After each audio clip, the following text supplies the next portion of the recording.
Hello hello hello, कैसे हैं आप लोग। आई होप सब कोई अच्छे होंगे, स्वस्थ होंगे। वेक्टर के फोर्थ लेक्चर में आपका स्वागत है और मैं हूं अभिषेक आनंद, आपका फिजिक्स टीचर। लास्ट क्लास में हम लोग ट्रायंगल रूल की बात कर रहे थे और जब मैंने क्लास ख़त्म किया था तो थोड़ा सा पैरेललोग्राम लॉ के बारे में बताया आपको, है ना। तो पैरेललोग्राम लॉ में क्या था, थोड़ा सा उसको जल्दी से रिवाइज करते हुए आगे चलते हैं कि ट्रायंगल रूल का ही एक मॉडिफाइड वर्जन था पैरेललोग्राम लॉ। लेकिन चाहे ट्रायंगल रूल हो या पैरेललोग्राम लॉ हो, दोनों सिर्फ और सिर्फ दो वेक्टर के लिए, है ना। अगर हम a और b की बात करें, a प्लस बी, तो हम जानते हैं यही होता है मेरा b प्लस ए। और मान लो ये मेरा a है, ये मेरा b वेक्टर, ठीक है। इन दोनों को जोड़ना है तो क्या करना होगा। तो अगर पैरेललोग्राम लॉ से चले तो बोल रहे हैं कि इस पैरेललोग्राम को कंप्लीट करो और जो आपका रिजल्टेंट होगा वो यहां से स्टार्ट होके यहां खत्म, ठीक है। ये था मेरा पैरेललोग्राम लॉ। बट इसमें भी यही रेस्ट्रिक्शन है कि यहां एक से ज्यादा वेक्टर, सॉरी दो से ज्यादा वेक्टर नहीं जोड़ सकते हो। अब अगर कहानी कुछ ऐसी हो, ए वेक्टर हो, बी वेक्टर हो, सी वेक्टर हो, डी वेक्टर हो, ढेर सारा वेक्टर, है ना, तो कैसे जोड़ेंगे इसको। तो इसके लिए ट्रायंगल रूल और पॉलीगन रूल, ट्रायंगल रूल का एक अपर वर्जन आया जिसको हम लोगों ने नाम दिया पॉलीगन रूल या पॉलीगन लॉ। पॉलीगन लॉ ये क्या है? बेसिकली ट्रायंगल लॉ को ही जब आप अगेन एंड अगेन लगाते हो तो जो रिजल्ट है दैट इज पॉलीगन लॉ। कैसे है वो भी हम समझाते हैं, ध्यान से सुनना। पॉलीगन लॉ है क्या? अगेन वेक्टर को समझने के लिए अपने पास सबसे अच्छा एग्जांपल क्या है, सबसे आसान एग्जांपल क्या है? तो डिस्प्लेसमेंट। तो क्यों ना डिस्प्लेसमेंट से ही बात करें। मान लो एक बंदा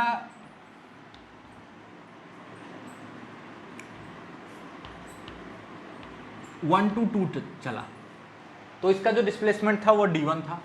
फिर 2 से 3 चला तो इसका डिस्प्लेसमेंट d2 था। फिर 3 से 4 चला, इसका डिस्प्लेसमेंट d3 था। फिर 3 से 4 चला, कुछ ऐसे, इसका डिस्प्लेसमेंट d4 था, ठीक है। अब हम चाहते हैं d1 plus d2 plus d3 plus d4,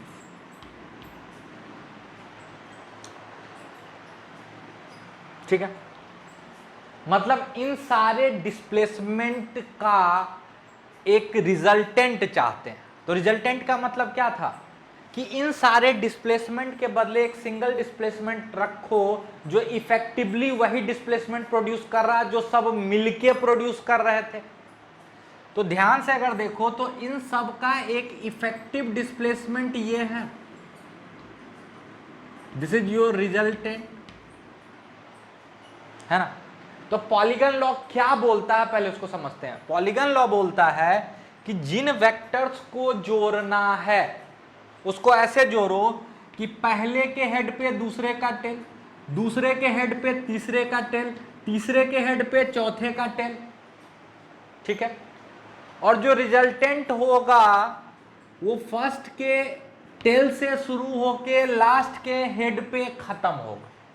देखो यहां पे क्लियरली दिख भी रहा है कि हाँ भाई मेरा इफेक्टिव डिस्प्लेसमेंट यही है कि नहीं है। या ऐसे सोच लो, मान लो आपको इन सारे वेक्टर को जोड़ना है। एक वेक्टर ए है, एक वेक्टर बी है, एक वेक्टर ऐसे मान लो सी है। आपको जोड़ना है ए प्लस बी प्लस सी। तो पहला तरीका है ए में बी को जोड़ो, फिर जो मिले उसमें सी को जोड़ो। या दूसरा तरीका पॉलीगन लॉ लगा लेते हैं।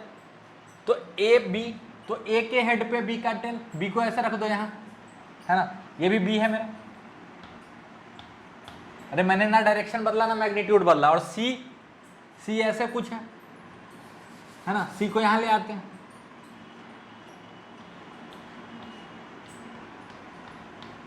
सी। अब मेरा रिजल्टेंट कहां से शुरू होगा, पहले के हेड से शुरू, टेल से शुरू होगा और लास्ट के हेड पे खत्म हो जाएगा। This will be your resultant vector, है ना। ऐसे भी सोचो, एक डिस्प्लेसमेंट ये, फिर ये, फिर ये, तो नेट डिस्प्लेसमेंट ये। ट्रायंगल रूल से भी जाते हो तो आपको यह रिजल्ट आएगा। देखो ए में बी को जोड़ दो, ध्यान से देखना इस डायग्राम को, तो ए प्लस बी क्या ये होगा, इसका नाम रख देते हैं हम R1, ठीक है। अब R1 में C को जोड़ दो तो जो मिलेगा वही मेरा क्या होगा, रिजल्टेंट। तो R1 में C को जोड़ेंगे तो देखो ये R1 के हेड पे C, क्या यही मेरा रिजल्टेंट होगा। देखो ना, R1 में अगर C को जोड़ोगे तो भी क्या वही वेक्टर मिलेगा। इसमें भी आप देखो, ये भी ट्रायंगल रूल ही जब आप बार बार लगा के भी यही रिजल्ट पा सकते हो। D1 प्लस D2 ये, D1 plus D2 plus D3 ये, और D1 plus D2 plus D3 plus D4 ये। अरे आ जाएगा। आई होप पॉलीगन लॉ आपके समझ में आ गया होगा। नहीं आया तो यहाँ देख लो एक और एग्जांपल। मान लो ये वेक्टर 1 है, ये वेक्टर 2 है, ये वेक्टर 3 है, तो बताओ रिजल्टेंट क्या होगा। सर फर्स्ट के टेल से शुरू करो, लास्ट के हेड पे खत्म करो। ये मेरा 1 प्लस 2 प्लस 3 खत्म, है ना। तो ये था मेरा polygon law of vector addition. यहां तक की बातों को अपने लैंग्वेज में अच्छे से जल्दी से नोट डाउन करें।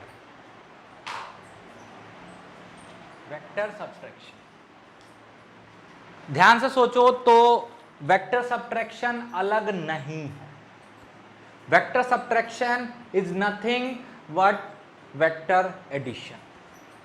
कैसे है, ध्यान से सुनना। मान लो हम आपको बोलते हैं कि मेरे पास ए वेक्टर है, ठीक, ये मेरा बी वेक्टर है। ध्यान से सुनना, इन दोनों के बीच का एंगल थीटा, और हमको ए प्लस बी निकालना है। तो क्या होता है, ए वेक्टर बी वेक्टर, बीच का एंगल थीटा है, ये बी वेक्टर है, ये मेरा रिजल्टेंट हो जाता है ना, ये मेरा रिजल्टेंट हो जाता है। ए और बी के बीच का एंगल क्या है, थीटा। तो रिजल्टेंट का मैग्नीट्यूड क्या होता है, under root A square plus B square plus 2ab cos theta. पहले वेक्टर का मैग्नीट्यूड दूसरे वेक्टर का मैग्नीट्यूड प्लस ट्वाइस ऑफ पहला वेक्टर का मैग्नीट्यूड इंटू दूसरे वेक्टर का magnitude into cos of angle between those two vectors जिनका resultant निकाला जा रहा है।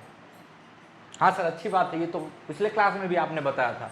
इसमें नया क्या, अगर इसमें नया नहीं है तो वेक्टर सब्ट्रैक्शन भी नया नहीं। कैसे, ध्यान से सुनो। अगर हम आपको बोलें कि अब a माइनस बी निकालना है, ध्यान से सुनो। फर्स्ट डे ही हम आपको बताए थे निगेटिव ऑफ अ वेक्टर। एक वेक्टर का निगेटिव क्या होता है, तो बेसिकली उसी मैग्नीट्यूड का वेक्टर होता है, बस डायरेक्शन उल्टा होता है। यानी minus B vector is basically it can be written as A vector plus negative of B vector. अब बोलोगे हाँ सर ठीक है, बट घटाना तो अभी भी नहीं। अरे ये जो माइनस बी वेक्टर है ना, इसका नाम रख दो सी वेक्टर, ठीक है। अब ए वेक्टर में सी वेक्टर को जोड़ना है। जहां पे सी वेक्टर कैसा है भाई साहब, तो असल में देखो ये मेरा ए वेक्टर था, ये मेरा बी वेक्टर था, है ना। अब ए में बी वेक्टर को नहीं जोड़ना, पहले ए में बी को जोड़ना था। अब ए में सी को जोड़ना, हाँ भाई सी को जोड़ना। सी वेक्टर क्या है, तो सी वेक्टर जो है वो बी वेक्टर का निगेटिव है। कोई वेक्टर दूसरे का निगेटिव कब होता है, जब उसी लेंथ का हो, अपोजिट डायरेक्शन में हो, मतलब मेरा सी कुछ ऐसा होगा। ये क्या होगा मेरा सी वेक्टर। हाँ सर अच्छी बात है, ये मेरा सी वेक्टर है। फर्क क्या पड़ा, मैग्नीट्यूड तो उतना ही, डायरेक्शन उल्टा हो गया। डायरेक्शन उल्टा होने का क्या मतलब है, ध्यान से सुनना। डायरेक्शन उल्टा होने का क्या मतलब है, अब ये मान लो मेरा रिजल्टेंट, ये क्या है मेरा रिजल्टेंट, इसका नाम रखते हैं आर डैश। क्या रखते हैं, आर डैश, ठीक है। तो रिजल्टेंट का मैग्नीट्यूड क्या होता है, ध्यान से सुनना। तो रिजल्टेंट का मैग्नीट्यूड होता है अंडर रूट, अभी सब कुछ दिखा देंगे, डायग्राम में सब क्लियर है। अब हम इस वेक्टर में इस वेक्टर को जोड़ रहे हैं, भूल जाओ घटा रहे हैं, ए में बी को घटाए, ए में बी को घटाए, जहां की ए और बी के बीच का एंगल क्या था, तो थीटा था, ठीक है। ए में बी को घटाना है जहां ए और बी के बीच का एंगल थीटा, ठीक है। लेकिन हम उसी काम को बदल के क्या बना दिए, तो ए में सी को जोड़ना, ठीक है। ए का मैग्नीट्यूड ए स्क्वायर, अच्छा सी का मैग्नीट्यूड और बी का मैग्नीट्यूड सेम है तो बी स्क्वायर, कोई माइनस माइनस नहीं, कोई माइनस नहीं, क्योंकि मैग्नीट्यूड का स्क्वायर है, प्लस ट्वाइस, कुछ भी माइनस नहीं, अपने मर्जी से कुछ नहीं लगाने का, कोई खेला नहीं हो बे, ठीक है, कोई खेला नहीं करने का अपनी तरफ, ठीक है। A square plus B square plus 2, A का मैग्नीट्यूड, सी का magnitude into cos of angle between A and C, change यहां आएगा, कैसे, तो अगर ए और बी के बीच का एंगल थीटा था तो ए और सी के बीच का एंगल ये हो जाएगा। अब बना के देख लेना अलग से, ये कितना है, ये है मेरा पाई माइनस थीटा, इसका नाम रख देते हैं अल्फा, तो ये हो जाएगा कॉस अल्फा, कॉस अल्फा। तो जो मेरा a माइनस बी का रिजल्टेंट का मैग्नीट्यूड है वो हो जाएगा under root A square plus B square plus 2ab cos alpha, cos pi minus theta is minus cos theta, है ना। तो आर डैश बराबर under root A square plus B square minus 2ab cos theta. मर्जी है तो आप रट लो इसको, मर्जी है तो रट लो, बट हम तो बोलेंगे कि देख भाई ये भी एडिशन ही है, एडिशन ध्यान से पढ़ो, सब्ट्रैक्शन अपने आप आ जाए, है ना। तो सब्ट्रैक्शन को अलग से पढ़ने की कोई जरूरत नहीं है, एडिशन को अच्छे से पढ़ें, सब्ट्रैक्शन की कोई जरूरत नहीं, है ना, पक्का। तो नोट डाउन कर लो जल्दी से भाई।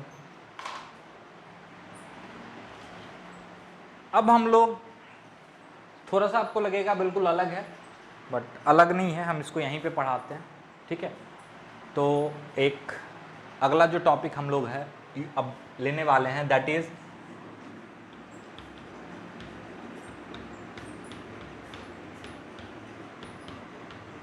Multiplication of a vector by a scalar. बिल्कुल ध्यान से पढ़िए, वेक्टर मल्टीप्लिकेशन 3 तरह के होंगे, एक यहां बता रहे हैं और एक लास्ट में बताएंगे और एक रोटेशनल मैकेनिक्स में बताएंगे। एक हो सकता है कि जब एक वेक्टर को एक स्केलर से मल्टीप्लाई किया जाए, और दूसरा हो सकता है जब एक वेक्टर को वेक्टर से मल्टीप्लाई किया जाए, है ना। और वेक्टर को वेक्टर से मल्टीप्लाई करने के भी 2 टाइप हैं, ठीक है। जैसे एडिशन हमने सीखा, सब्ट्रैक्शन सीखा, मल्टीप्लिकेशन। जब आप वेक्टर के मल्टीप्लिकेशन में जाओगे ना, तो वेक्टर के मल्टीप्लिकेशन की कहानी में 3 तरह का मल्टीप्लिकेशन आएगा। एक तो जब वेक्टर को एक स्केलर से गुना किया जाए, दूसरा जब एक वेक्टर को दूसरे वेक्टर से मल्टीप्लाई किया जाए या गुना किया जाए, और जब वेक्टर को वेक्टर से गुना किया जाए तो वो भी 2 टाइप का होगा, one will be called dot product and another will be called cross product. उस पर बाद में आते हैं, पहले अभी हम लोग बात करते हैं कि जब एक वेक्टर को एक स्केलर से गुना किया जाए, एक नंबर से मल्टीप्लाई किया जाए, है ना, स्केलर नंबर जो कि प्लस माइनस दोनों हो सकता, तो क्या फर्क पड़ता है, ठीक है। जैसे हम आपको बोल रहे हैं कि एक वेक्टर ए है, बिल्कुल ध्यान से सुनो, हम पहले नंबर से ही आपको समझाएंगे। ठीक, इस ए को हम के से मल्टीप्लाई कर दिए और हम आपको बोल रहे हैं कि के ए वेक्टर कैसा होगा, और ये के ए क्या होगा। पहला, अच्छा, जब भी एक वेक्टर को एक स्केलर से मल्टीप्लाई करोगे तो बीच में कोई सिंबल नहीं आएगा। यानी आप लोग मल्टीप्लिकेशन में सीखो ना कि सर ऐसा लिख देते हैं के इंटू ए, एकदम नॉनसेंस वाली बात है, ये डिफाइंड नहीं है। या के डॉट ए, ये भी नहीं है। जब भी एक वेक्टर को स्केलर से मल्टीप्लाई करना है तो सिंपली उसके बगल में उस नंबर को लिख दो, चाहे वो पॉजिटिव नंबर हो या निगेटिव नंबर। हाँ सर, ठीक है सर, अच्छी बात। के ए, अच्छा, जब भी एक वेक्टर को एक स्केलर से मल्टीप्लाई करेंगे तो जो रिजल्ट आएगा वो भी एक वेक्टर ही होगा। कोई दूसरा वेक्टर होगा जिसका नाम रख लेते हैं बी, ठीक है। अब ये जो बी वेक्टर है ना, उसका इस ए वेक्टर के साथ क्या रिलेशन होगा, है ना। ए के डायरेक्शन में होगा, ए से उल्टा होगा, ए से बड़ा होगा, ए से छोटा होगा। सिंपल सा फंडा है कि नहीं। पहले तो हम थ्योरी लिख देते हैं कि क्या होगा। अब के कैसा कैसा हो सकता है, तो पहला के पॉजिटिव हो सकता है, के इज ग्रेटर देन 0, ठीक है। तो क्या होगा, अगर के ग्रेटर देन 0 होगा तो जो मेरा वेक्टर बी है विच इज के ए, अगर के एक पॉजिटिव नंबर है तो बी का डायरेक्शन वही होगा जो ए का डायरेक्शन है ना। बी का डायरेक्शन वही होगा जो ए का डायरेक्शन है। Direction of B is same as direction of A, ठीक है। अच्छा, बी का तो डायरेक्शन पता चल गया, मैग्नीट्यूड, तो मैग्नीट्यूड ऑफ बी इज के टाइम्स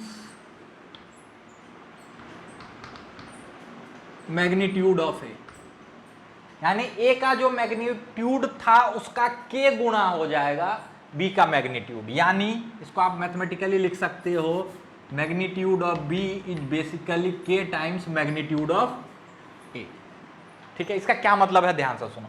अगर ये मेरा ए वेक्टर है और हम आपसे पूछें कि भाई 2a वेक्टर कैसा होगा, तो आप तुरंत बोलोगे कि सर 2a वेक्टर इसी वेक्टर के डायरेक्शन में होगा और लंबाई में इसका 2 गुना होगा, यानी वो कुछ ऐसा होगा, है ना। अगर हम आपको बोले कि देख भाई मेरा बी वेक्टर ऐसा है, तो 1/2 बी वेक्टर कैसा होगा, हाफ बी वेक्टर कैसा होगा, तो देखो बी के साथ जो नंबर मल्टीप्लाई हुआ वो पॉजिटिव है, तो सिंपल सा फंडा है कि जो हाफ बी वेक्टर है वो भी इसी डायरेक्शन में होगा, बस लंबाई में आधा होगा, तो ऐसा कुछ होगा। और ये भी क्या होगा, एक वेक्टर ही होगा, पक्का। जल्दी से लिखो, फिर बात करेंगे जब के लेस देन 0, यानी के निगेटिव नंबर। जल्दी से लिखो, आप स्क्रीन पॉज करके लिखो।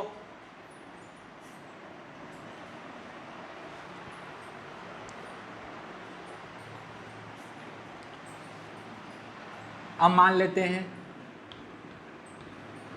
के नेगेटिव नंबर, ठीक है, के नेगेटिव नंबर है, तो बहुत आसान सा अगेन, तो जो मेरा के ए वेक्टर होगा, जो कि मेरा बी वेक्टर जिसको हम डिफाइन कर रहा है, ये कैसा होगा, तो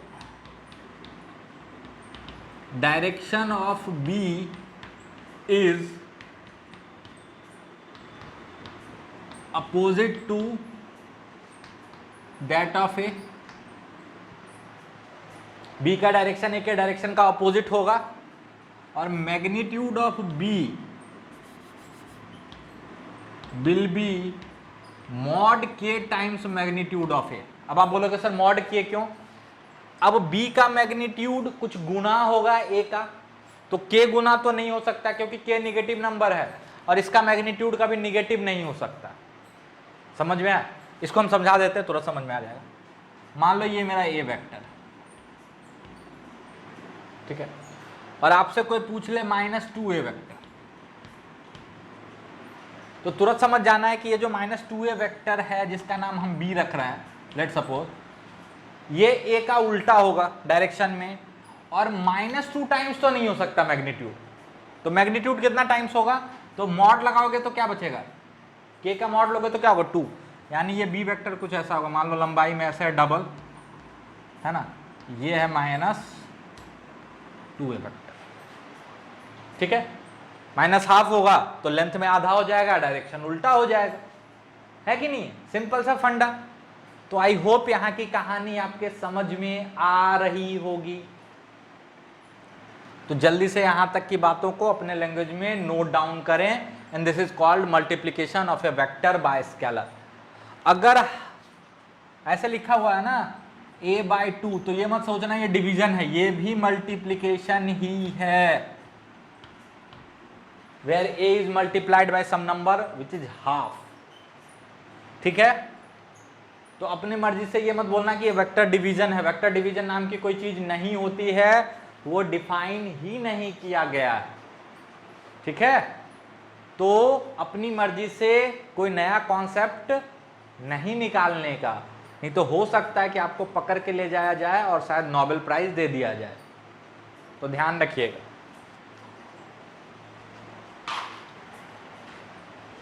चलो अब हम लोग एक बहुत इंपॉर्टेंट कॉन्सेप्ट की बात करने वाले हैं, ध्यान से सुनिएगा। Now we are going to talk about a very important concept, that is the concept of unit vector.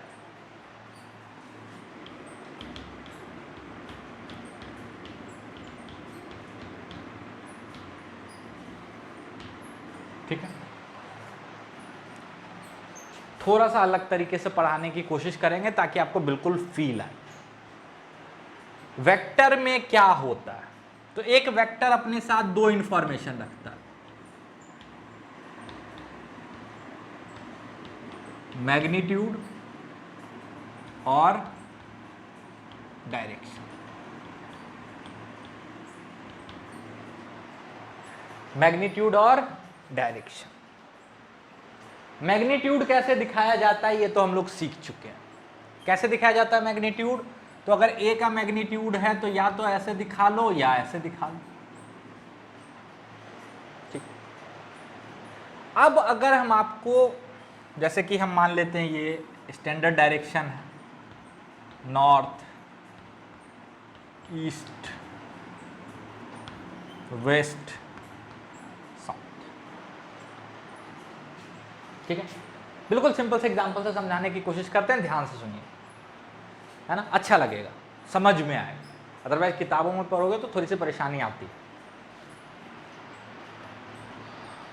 हम बोल रहे हैं कि ईस्ट के तरफ हम 20 न्यूटन का फोर्स लगा रहे हैं। हम एक ऐसे फोर्स लगा रहे हैं जो कि ईस्ट के तरफ है और 20 न्यूटन का है, और हम इसका नाम रखते हैं F1। और हमको पता है कि F1 का जो मैग्नीट्यूड है वो है 20 न्यूटन, ठीक है, F1 का मैग्नीट्यूड। तो अगर F1 वेक्टर लिखना चाहें मैथमेटिकली तो कैसे लिखेंगे? तो आप बोलोगे कि सर ऐसे लिख दो ना सिंपली,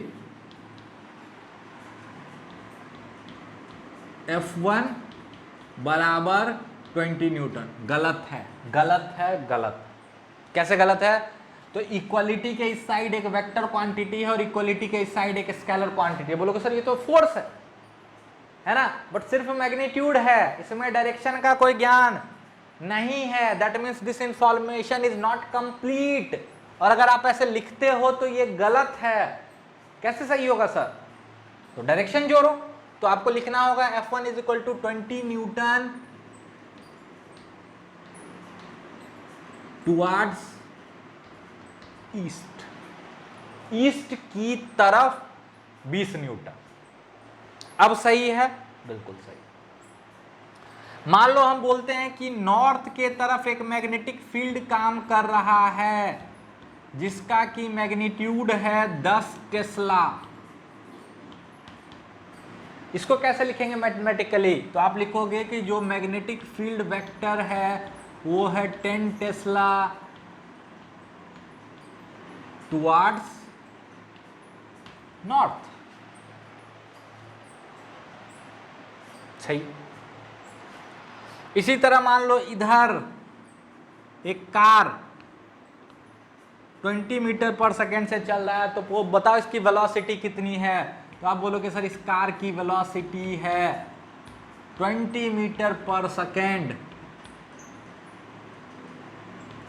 टुवर्ड्स वेस्ट। ठीक है, अच्छा, सही बात, अच्छी बात। अब देखो समझदार लोगों ने सोचा कि यार इतना बड़ा बड़ा बार बार लिखना है ना, काफी कॉम्प्लिकेटेड चीज हो रहा, तो उन्होंने डायरेक्शन के लिए, दिशा बताने के लिए एक नोटेशन यूज करा। क्या यूज करा? Notation, and that was called unit vector. ध्यान से सुनना, उन्होंने दिशा बताने के लिए एक वेक्टर को इंट्रोड्यूस करा और उस वेक्टर का नाम रखा गया यूनिट वेक्टर, और वो सिर्फ और सिर्फ दिशा बताता था। वो सिर्फ और सिर्फ दिशा बताता था या डायरेक्शन बताता था। क्या बताता था? दिशा या डायरेक्शन, बस, और कुछ नहीं। यूनिट वेक्टर क्या था? जो यूनिट वेक्टर इंट्रोड्यूस किया गया उसका सिर्फ एक ही कॉन्सेप्ट था, to indicate direction.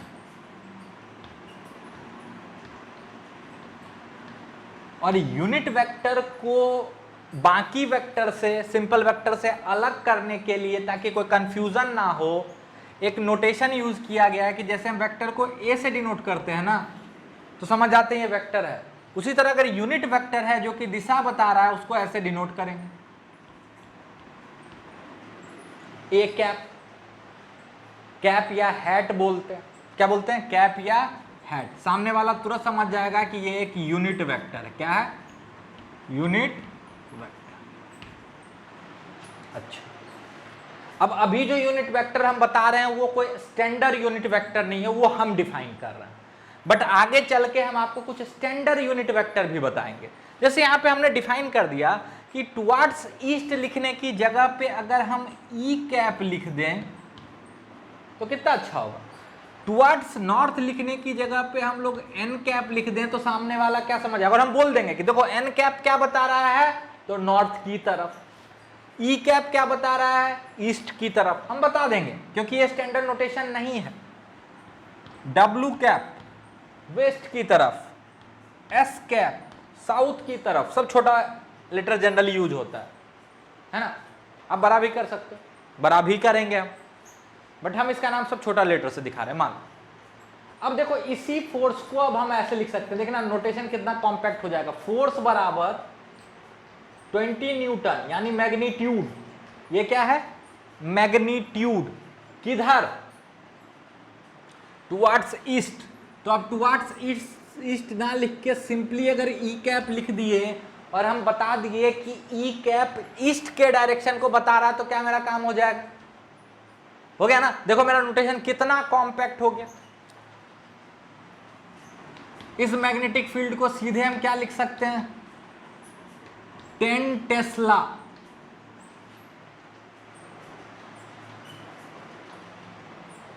N cap, है ना, है कि नहीं? और यूनिट वेक्टर सिर्फ और सिर्फ क्या बता रहा है? दिशा, और कुछ नहीं बता रहा, बिल्कुल कुछ भी नहीं बता रहा। आप बोलोगे कि सर क्या ये एक वेक्टर क्वांटिटी है?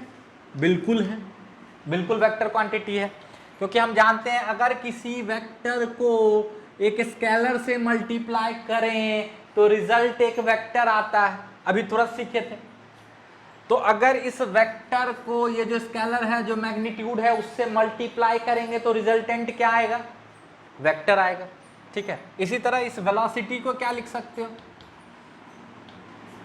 20 मीटर पर सेकेंड डब्ल्यू कैप।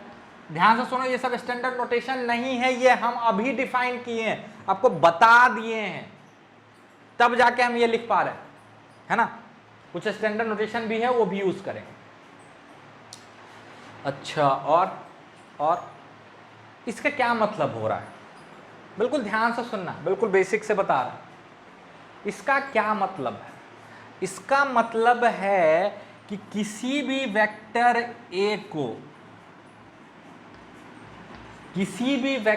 ए को ऐसे लिखा जा सकता है, ए का मैग्नीट्यूड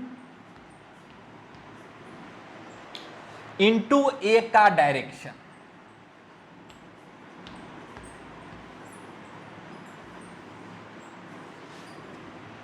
लिखा जा सकता ना, अरे वेक्टर का मैग्नीट्यूड इंटू डायरेक्शन, वेक्टर का मैग्नीट्यूड इंटू डायरेक्शन, वेक्टर का मैग्नीट्यूड इंटू डायरेक्शन। कितना अच्छा। तो किसी भी ए वेक्टर को क्या लिखा जा सकता है, ए का मैग्नीट्यूड इंटू ए का डायरेक्शन, और ए के डायरेक्शन को हम डिनोट करते हैं ए कैप। सामने वाला तुरंत समझ जाए किसका डायरेक्शन, तो ए का डायरेक्शन। तो यहां से ए कैप क्या हो जाएगा, ध्यान से देखना, ए कैप जो है वो बेसिकली हो जाएगा 1/a ए वेक्टर, और किताब में यहीं से डेफिनेशन शुरू होता है कि ए कैप बराबर ए वेक्टर बाय ए का मैग्नीट्यूड। तो बच्चे सोचते हैं क्यों डिफाइन करा, क्यों जरूरत हुई, कैसे आया, कहां से आया, क्या है यूनिट वेक्टर। अब समझ में आया, अब समझ में आया। अच्छा, अगर लॉजिकली पूछा जाए, अगर आपसे लॉजिकली पूछा जाए, हम आपको बताए थे ना कि अगर एक वेक्टर ए है या बी है जो कि के ए है, मान लो ये मैग्नीट्यूड है, ये डायरेक्शन, ये मैग्नीट्यूड है, ये डायरेक्शन है, कंपेयर करना। तो हम जानते हैं कि बी का मैग्नीट्यूड ए के मैग्नीट्यूड का के गुना हो जाएगा, अरे हो जाएगा ना। अच्छा, अब ये बताओ इस फोर्स का मैग्नीट्यूड कितना होना चाहिए, तो सर इसको तो पहले से बोला गया 20 न्यूटन 2 आर्सिस, तो मैग्नीट्यूड तो हमको बीसी चाहिए। अब आप ही सोचो, अगर इसके पास कुछ और मैग्नीट्यूड होता, या इसके पास कुछ मैग्नीट्यूड होता, 2 होता, 4 होता, या 2 मीटर पर सेकंड होता, या 10 मीटर पर सेकंड होता, तो क्या सब गड़बड़ हो जाता कि नहीं। तो लॉजिकली ई का मैग्नीट्यूड कितना होना चाहिए, लॉजिकली 1। क्या होना चाहिए, 1, ताकि ओवरऑल इसका मैग्नीट्यूड क्या हो जाए, 20। अगर ई का मैग्नीट्यूड 1 है, 1 मीटर पर सेकंड नहीं, 1 न्यूटन नहीं, 1 टेस्ला नहीं, सिंपली 1, सिंपली 1, तभी इस फोर्स का नेट मैग्नीट्यूड क्या आएगा, तो 1 इंटू 20 न्यूटन, तो 20 न्यूटन इंटू डायरेक्शन। तो किसी भी यूनिट वेक्टर का मैग्नीट्यूड क्या होगा, 1 होगा, 1 होगा, ना मीटर पर सेकंड होगा, ना टेस्ला होगा, ना किलोमीटर। भले ही वेलोसिटी का यूनिट वेक्टर हो, भले ही हम वेलोसिटी के साथ यूज कर रहे हो, भले ही फोर्स के साथ यूज कर रहे हो, लेकिन इसका यूनिट नहीं होगा। इसी को मैथमेटिकली बोलते हैं कि ये एक डायमेंशन लेस क्वांटिटी है। अगले चैप्टर में समझ में आ जाएगा जब हम यूनिट एंड डायमेंशन पढ़ाएंगे। तो यूनिट वेक्टर कैसा क्वांटिटी है, डायमेंशन लेस, ठीक है। मतलब ये नहीं कि ये वेलोसिटी का यूनिट वेक्टर है, ये एक्सेलरेशन का यूनिट वेक्टर है। यूनिट वेक्टर का मतलब सिर्फ और सिर्फ डायरेक्शन है, सिर्फ और सिर्फ डायरेक्शन है। वो ना वेलोसिटी का है, ना एक्सेलरेशन का है, ना मैग्नेटिक फील्ड का है। जिसके साथ लगा दो उसी का है। पानी रे पानी तेरा रंग कैसा, जिसमें मिले उसी के जैसा, है ना। तो यूनिट वेक्टर किसका, वेलोसिटी का नहीं, एक्सेलरेशन का नहीं, जिसके साथ जोड़ दो उसी का। वो सिर्फ और सिर्फ क्या बताएगा, डायरेक्शन बताता है और कुछ नहीं। उसका मैग्नीट्यूड कितना होता है, 1। तो ऐसे लिखना चाहिए, किसी भी यूनिट वेक्टर का मैग्नीट्यूड 1 होगा, किसी भी यूनिट वेक्टर का मैग्नीट्यूड 1 होगा। चाहे यहां पे हम ई कैप का मैग्नीट्यूड की बात कर लें, एन कैप के मैग्नीट्यूड की बात कर लें, डब्ल्यू कैप के मैग्नीट्यूड की बात कर लें, सबका सब 1, ठीक है। तो यहां तक की बातों को जल्दी से नोट डाउन करें, और जो एक्स्ट्रा बात हम बोल रहे थे, बता रहे थे, बट मैं नहीं लिखा यहाँ पे, उसको भी लिखें अपने लैंग्वेज में। चलो इसका छोटा छोटा एप्लीकेशन दिखाते हैं आपको, है ना, यूनिट वेक्टर का। जैसे कि हम बोलते हैं कि एक बी वेक्टर है ना, एक बी वेक्टर है जो कि एक फोर्स दिखाता है। क्या दिखा रहा है? फोर्स को दिखा रहा है। ये बी वेक्टर क्या दिखा रहा है? फोर्स को दिखा रहा है, ठीक है। और इस बी वेक्टर का जो मैग्नीट्यूड है वो कुछ 20 न्यूटन, वो कुछ 20 न्यूटन है। क्या है, कैसे, हमको नहीं पता, किधर है, दिखाई नहीं दे रहा, सिंपली बोला गया। और आपको बोला जा रहा है कि मान लो एक आदमी उसी डायरेक्शन में दौड़ रहा है जिस डायरेक्शन में ये बी फोर्स लग रहा। अच्छा सर, ठीक, जिस डायरेक्शन में ये बी फोर्स लग रहा, और वो कितने से दौड़ रहा? तो 20 मीटर पर सेकंड से दौड़ रहा। तो जो वेलोसिटी है उसका मैग्नीट्यूड है 20 मीटर पर सेकंड, और जो डायरेक्शन है इस वेलोसिटी का, direction is same as B vector, जो कि बी का डायरेक्शन है वही इसका डायरेक्शन। तो इस वेलोसिटी वेक्टर को कैसे लिखेंगे? तो एक बच्चा बोला सर ऐसे लिख देते हैं ना, वेलोसिटी वेक्टर बराबर 20 मीटर पर सेकंड। मैंने बोला गलत। क्यों? क्योंकि ये वेक्टर है, ये स्केलर है ना, ये वेक्टर है, ये स्केलर है, सब गड़बड़ हो गया।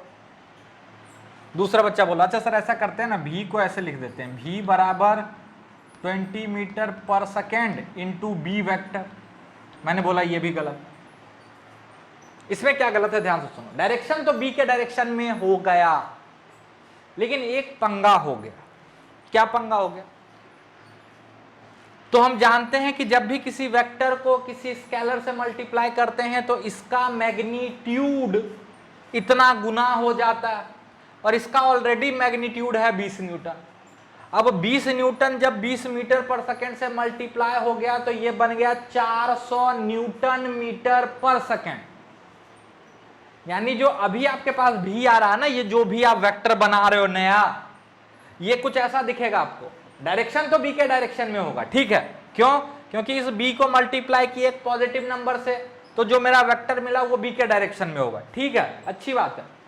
लेकिन मैग्नीट्यूड का पंगा हो गया, है ना।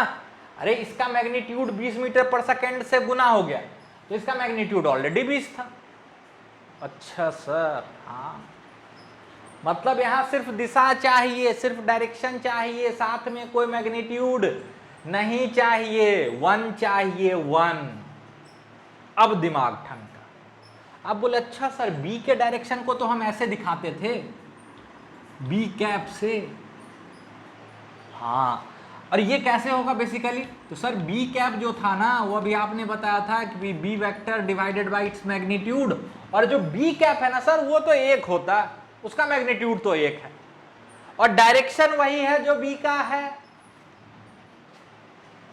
अब काम हो रहा, इसमें डायरेक्शन वही है जो बी का है और मैग्नीट्यूड 1 है। अब 1 अगर 20 मीटर पर सेकंड से गुना हो जाएगा तो क्या बन जाएगा? 20 मीटर पर सेकंड, यानी मेरा जो वेलोसिटी वेक्टर है वो हो जाएगा 20 मीटर पर सेकंड बी कैप, या चाहो तो इसको ऐसे लिख सकते हो 20 मीटर पर second B vector by B का मैग्नीट्यूड। अब सही है, अब सही है, सही है ना, अब सही। अब हम कुछ स्टैंडर्ड यूनिट वेक्टर डिफाइन करते हैं। क्या डिफाइन करते हैं? स्टैंडर्ड, जो सबको पता है, आपने कार्टेशियन कोऑर्डिनेट सिस्टम पढ़ा है।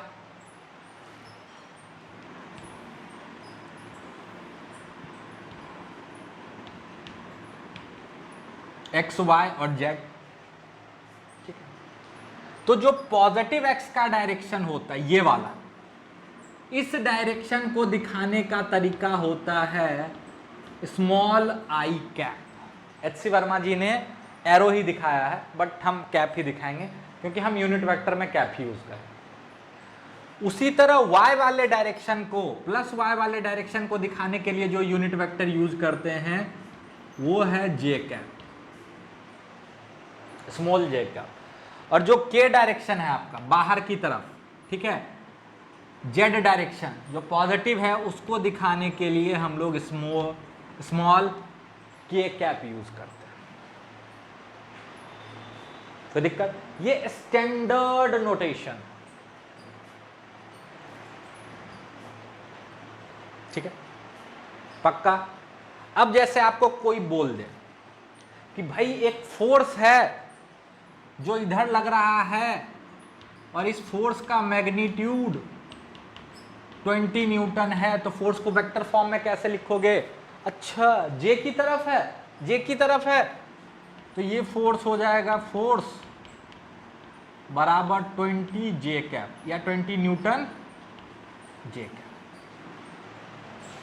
सामने वाला तुरंत समझ जाएगा 20 न्यूटन मैग्नीट्यूड जे की तरफ, क्योंकि जे तो पता है सबको, पूरी दुनिया को पता है कि जे क्या है ना। एक मैग्नेटिक फील्ड है जो इधर लग रहा है 20 टेस्ला का, तुरंत आप बोलोगे अच्छा वो मैग्नेटिक फील्ड ऐसे लिखा जा सकता है 20 टेस्ला इंटू आई कैप, ठीक है। अब थोड़ा सा दिमाग लगाना, अब की बार एक वेलोसिटी इधर है, नीचे की तरफ है 20 मीटर पर सेकंड, तो इस वेलोसिटी को कैसे लिखोगे? अच्छा सर, अगर जे से मल्टीप्लाई करेंगे एक पॉजिटिव नंबर को तो जे की तरफ होगा, और माइनस से मल्टीप्लाई करेंगे तो नीचे की तरफ होगा।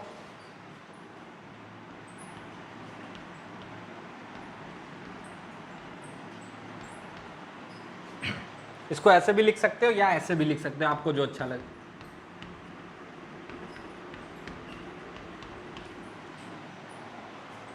है ना, बट ज्यादातर हम ये यूज करते हैं। कोई दिक्कत? कोई दिक्कत?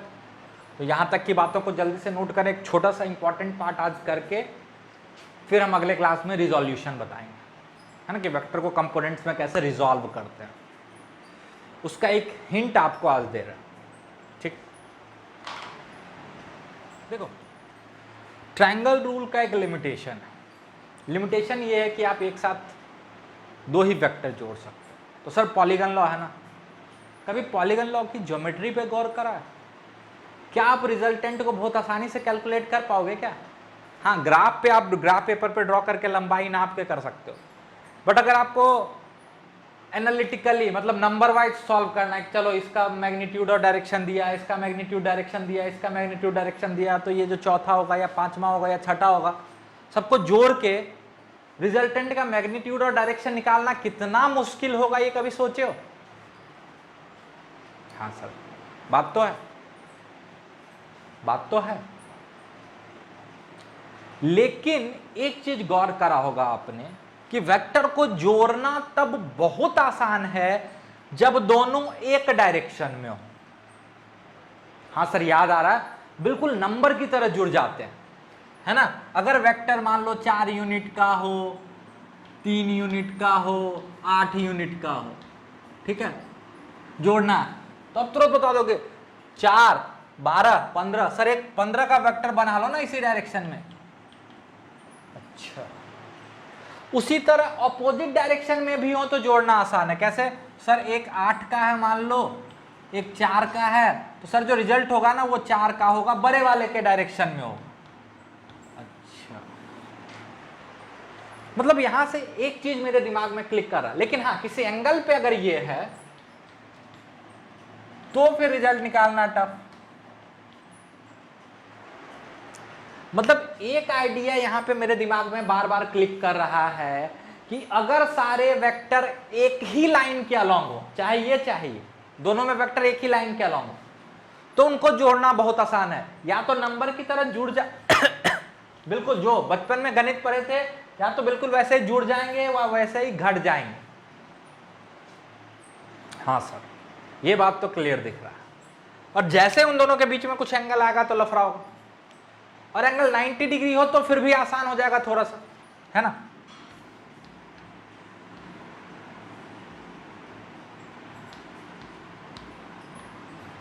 इसका मतलब है कि हम क्या कोशिश करें, अगर एक से ज्यादा वेक्टर हो तो कैसा हो तो बेस्ट होगा। सर या तो एक लाइन के अलोंग हो या एक दूसरे के परपेंडिकुलर, तो जोड़ना मजेदार है। ध्यान से सुनो, ऐसे ही सीधे नहीं कि रिजोल्यूशन रिजॉल्व करो जोड़ दो, क्यों भाई क्यों, ट्रायंगल रूल से काम चला लो ना, रिजोल्यूशन की जरूरत कहां आ गई। और एक दूसरे के परपेंडिकुलर ही क्यों रिजॉल्व करते हैं, आपने देखा होगा जो थोड़ा बहुत वेक्टर जानते हो, एक एक्स में रिजॉल्व करते हैं, एक वाई में रिजॉल्व करते हैं। हाँ सर, उसके पीछे का लॉजिक यही है कि जब एक लाइन में हो तो जोड़ना घटाना आसान, और जब एक दूसरे के परपेंडिकुलर हो तो भी जोड़ना घटाना आसान। तो मेरे दिमाग में आइडिया क्लिक किया कि अगर वेक्टर को वो भी दो से ज्यादा हो तो सबसे आसान कब होगा उनको जोड़ना घटाना, तो एक लाइन के अलोंग हो या एक दूसरे के परपेंडिकुलर हो। यहीं से आइडिया आता है वेक्टर को दो कंपोनेंट में रिजॉल्व करना जो कि एक दूसरे के परपेंडिकुलर हो, और सारे x वाले को एक साथ जोड़ लो, सारे y वालों को एक साथ जोड़ लो, काम खत्म। बोलोगे कि सर अभी तो अलग अलग करके जोड़ रहा है, तो रिजल्ट निकालना भी तो आसान है ना, फिर वो एक दूसरे के परपेंडिकुलर आ गए ना, तो जोड़ लो। Here comes the idea of resolution। बात समझ में आई। तो जो एक सवाल होता है ना कि सर रिजॉल्व करेंगे क्यों और एक दूसरे के परपेंडिकुलर ही क्यों, जो अच्छे बच्चे होते हैं ना उन्होंने हमसे सवाल पूछा कि सर ट्रायंगल रूल से काम चल रहा था, पैरेललोग्राम से काम चल रहा था, तो वेक्टर रिजोल्यूशन की जरूरत क्यों पड़ी, और रिजॉल्व करते हो तो आप ऐसे ही क्यों करते हो एक्स में और वाई में, सर ऐसे एक्स और ऐसे वाई क्यों नहीं बनाते। आता है अच्छे बच्चों के दिमाग में सवाल आता है, तो उसका जवाब कि ये जब एक लाइन में हो, सबके सब एक्स के अलोंग सबके सब वाई के अलोंग है, तो उनका जोड़ना बहुत आसान, क्यों, क्योंकि वो बिल्कुल नंबर की तरह जुड़ेंगे घटेंगे। और जब उनको परपेंडिकुलरली एक दूसरे के एक्सिस ले रहे हैं तो सारा का सारा इधर आएगा और कुछ इधर आएगा, तो फिर इनको जोड़ना भी और आसान, क्यों, क्योंकि Pythagoras. That's why here comes the idea of rectangular components of vector which we will discuss in next class। I hope आज आपको एक बहुत इंपॉर्टेंट चीज, बहुत अच्छा चीज सीखने को मिला हो, नहीं मिलने वाला ये डिटेल किताबों में, ठीक है। तो आज के लिए काफ़ी है। वीडियो अच्छा लगा हो तो लाइक शेयर सब्सक्राइब जरूर कीजिएगा, और ज़्यादा से ज़्यादा लोगों में इसके बारे में बताइए ताकि उनको भी फ़ायदा। Thank you.